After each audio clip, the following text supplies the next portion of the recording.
bandeko kati na émission oyo tosili kozonga sino mpoka lelo ngai l'impresario Joaquim Mezambwana accompagné na mama Annie ngai l'activiste na bino du jour na banza mama Annie yo muto sila ekobengisanga awa na ye awa touti kolobela ngo déjà ozali na baquestion ebele osili korecevoir et puis oza na introduction ya sujet moko nga nasili kopesa yoke bamakambo nyonso bandeko babengeli yo bakomeli na bainternet togroupe oyo na sujet moko sujet nini toza kodevelope na mpoka lelo avant toka kokota na émission na biso.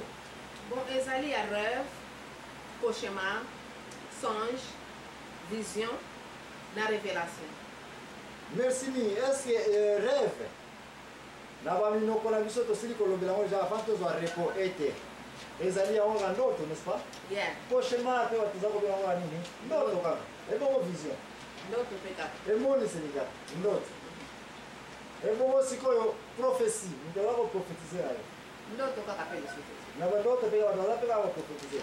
Merci mingi na uta koloba ete le place oyo problème toza nango na société na biso kati na société na culture na biso komona ete mutu soka yebi dialecte niko babinyoko na mboka ya mboka na biso ya place tobotameli exemple Kikongo exemple Lingala Swahili Chiluba soki mpo oyena bamikili ya mpoto okokuta mpe chaque mokili chaque pays eza mpe na badialecte nango bandeko makambo etali badialecte oza kopona pays moko te.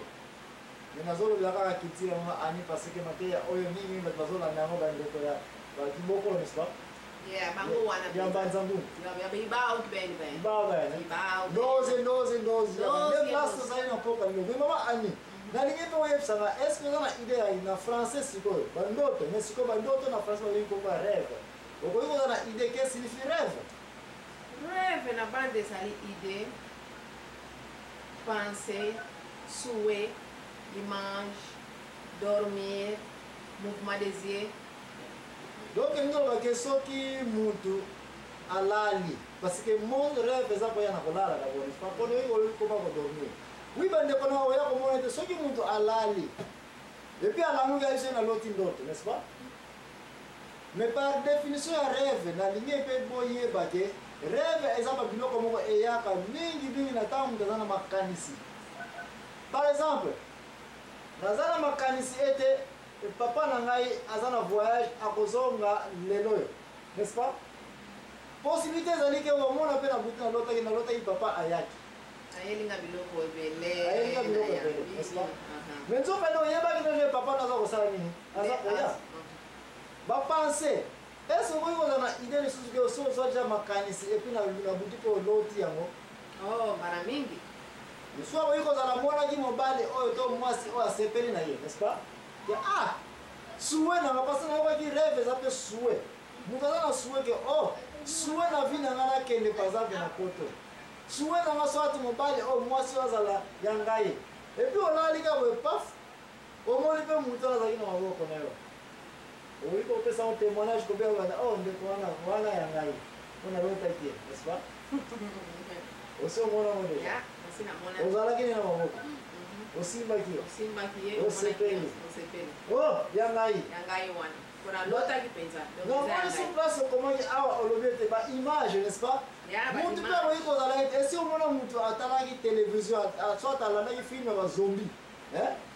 Et puis brusquement je volala pe asutu mujike na loti netia ekeko na mona ki nema za ko landa, hein? Zombie wana. Wana solo pona sina mona ngai moko na film na talaka na TV banyo. Butu nyo sonala la ki te frère. Ti kuna na komi ko kima na mbetu. Banyoka wana nyo sasa ko mona nko. Merci mille. Wana va penser na n'est-ce pas? Mais tango za kola, n'est-ce pas? Na tango kana za kola. Bon, na moi so comment quelque part awa na agenda na yo. Mouvement des yeux, n'est-ce pas? Yeah. Mouvement des yeux, c'est na tika na so ete mingi ba rêve to ba ndoto to be ko ba rêve. Ezalaka soki ovandi bo so to za kolala, n'est-ce pas?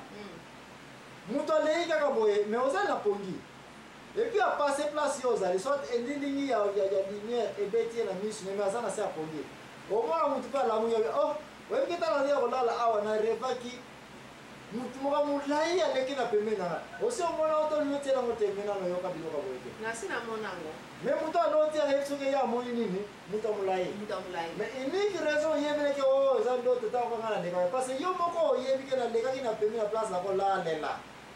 ya wana mutu otala nuka pesi yo pe kaka information tala ina pongi na mona kine te mutu mulai aleki na pembe na me yo se souviens oh je me souviens kaka mna ndeka wana to de mouvement des yeux bande ko nanga mutu akosa yote misu na biso ba image oyo monaka et qu'on peut retenir et puis créer une certaine idéologie makanisi et yenio au groupe en nyonso et puis au composant et comme nini ndoto on va bien comme nini rêve par définition eza makanisi ya moto makanisi kaka d'autant que quand misu wana donc quand kaka donc misu wana za na okufa tete quand misu ka bon misu eza eloko mususu mais makanisi eza cerveau na yo comment au guider makanisi na yo na eloko na mobali oyo nalingaka ye na mwasi oyo nalingaka ye suwe ebie azala ya ngai papa voyage akendeki tel place ntango ayaka yelaka biso bilamba ya sika yelaka biso babiloko kolia toliaka malamu soki papa ye toyokaki ete lobi papa aza koya ecree nini ndoto nalotaki papa ayaki makanisi baide baimage mpe nalotaki ndoto namonaki nyoka moko tanto kena na bilanga elekaki na butu mpe na ye naloti su nini ndoto ya ndenge wana n'est-ce pas nde ndenge wana tozali kolobela eke banini basonge oyo babengi nkombo ya nini rêve yango aza okende mot par mot mama ani apesinga nkombo ya titre oyo toza kodibebate lelo rêve cauchemar songe vision révélation prophétie biloko eza kotutana bato eza kokonfondre yango avant ke émission na biso ebanda toza kopesa badéfinition terme moko na moko soki ndeko na ngai oza kondima badéfinition tokuti kopesa na rêve te tika ete yo obenga biso na 081 089 1274 comme ça otoka kodebate na yo totobengisa na plateau oyo yango ya kodefendre kana yo soko omoni ete likambo tobengi komi ya rêve eza juste te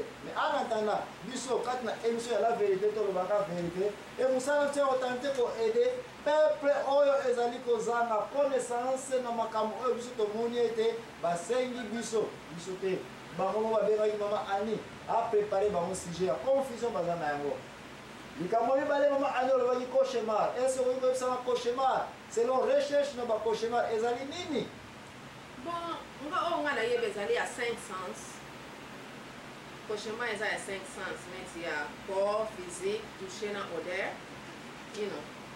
soki na comprendre olingi olobaka ke mutu aza na baposition mitano oyo nzambe apesaka ye nguya akoki kotémoine likambo physiquement signifie corps eloko okoki kosimba na maboko elingi oloba ke bacauchemar ndeko nanga tika na clarifie yango très bien parce que eza un peu flou na ndenge tosili kokotela yango cauchemar ezali biloko tozaka mpe ya kobenga nini ndoto mais encore une fois balangue na biso na badialecte na biso likambo etali ndoto toza koconfondre yango wana toza kobima mpe na badialecte na biso bakikongo lingala bakiluba po toye mpe na niveau international na balangue eza mpe riche na bavariété ya bamo po toka kodifferencie bandoto oyo babengi nkombo ya cauchemar cauchemar eza babiloko moko soki par exemple mutu bakestion eza koya po tocomprendre yango bien mama ani oyebi ete soki mutu alali pongi makolo na eza kokangama